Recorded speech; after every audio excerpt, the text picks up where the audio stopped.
Hi, my name is Kerry Critchlow from RCR Recording Studios, and today we're going to be going over parallel processing. Now, this trick can be used in a wide variety of instances. We're just going to go over one example here today. This is often referred to as the New York style drum compression or New York style compression, but it's just parallel compression. What parallel compression is, or parallel processing in general, is that you're going to have a track, and then you're going to duplicate that track. You can either do that by, copying and pasting the track to another track, or you can do it using sends and buses, or however you want to go about doing it is fine. The point is you need to have an exact copy of the original track that you want to process. And the idea behind this is that the original track, you're going to leave completely untouched.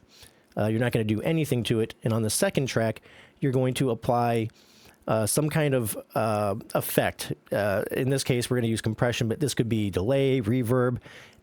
It could be chorus, any kind of effect that you could imagine, distortion. It doesn't matter. You can even do more to this track than just compression. You can do compression and distortion and stuff like that. But the concept is we're going to leave the original track untouched, and then we're going to go in and process the second track and kind of dirty it up, grime it up, make it kind of overly process it, so to speak, and then we blend in the original signal with the new signal with the original. And so in this case, this is what we have to work with. This is our drum track.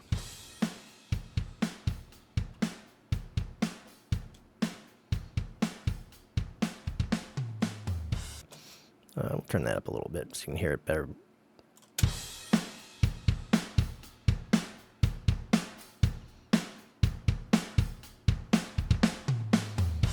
Okay, sounds all right.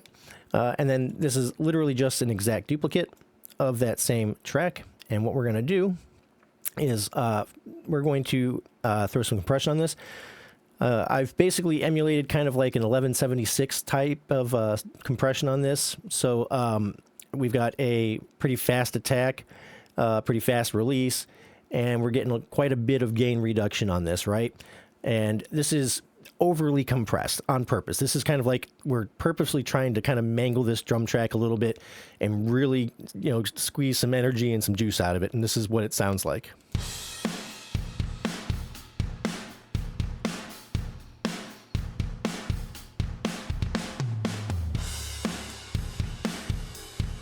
Again, this is what it sounds like with nothing on it.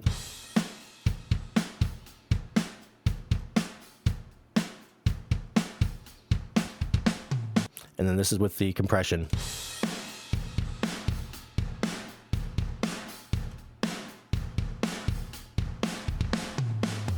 Right, and we can add some distortion and other stuff to it as well, but for our examples here, we're just going to keep it simple. Then what we're going to do is we're going to turn this all the way down, and we're going to play our drum track, and we're going to gradually turn the volume up on our second track until we feel like it's in a good spot, right?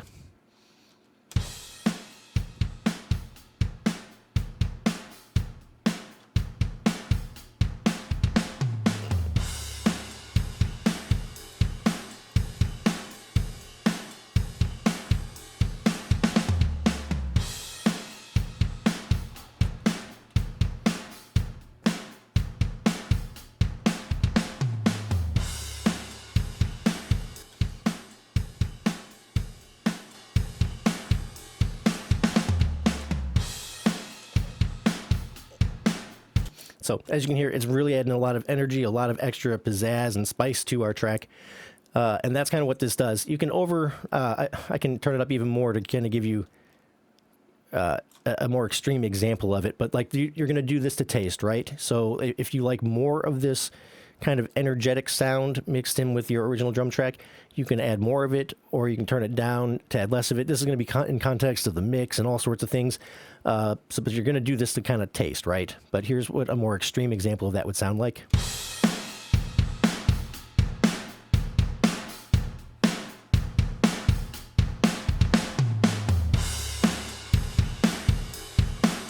And then this is with both the drums happening at the same time with no compression.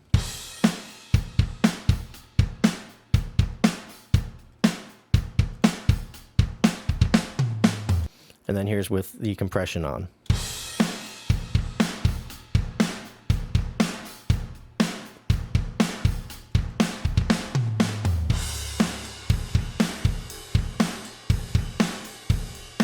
So really adding a lot of energy and a lot of excitement to the drums.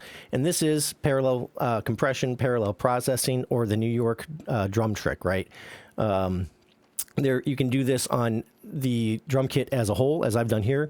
You can do it on individual instruments. You could do it just on the kick drum itself, the snare drum itself, and process those parallel. You can do this on vocals. You can do this on guitars, like whatever it is that you can imagine. Like the idea is you're going to have a dry track, which is going to be basically left alone, not touched. And then you're going to have another track that you're going to process in some sort of an extreme way. And then you're going to blend the two together to create, something new and exciting, right? I encourage you to experiment with this, play around with it, try out different types of compressors, different types of processing, like, try out some delays, reverbs, choruses, distortions, EQs, like the sky's the limit. But the idea is to kind of have a dry track, which is kind of keeping the original sort of details intact, and then you have an overhyped track, to kind of help add energy to the original track. You can do this on individual instruments, or you can do it on buses, groups, however you want to look at it. The drum kit as a whole, as opposed to its individual things.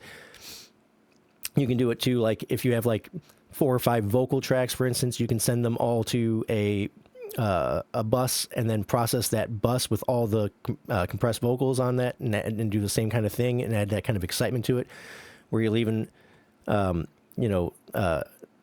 the dry track or the dry vocals, and then you have a track that is all the vocals that are being, processed in some way.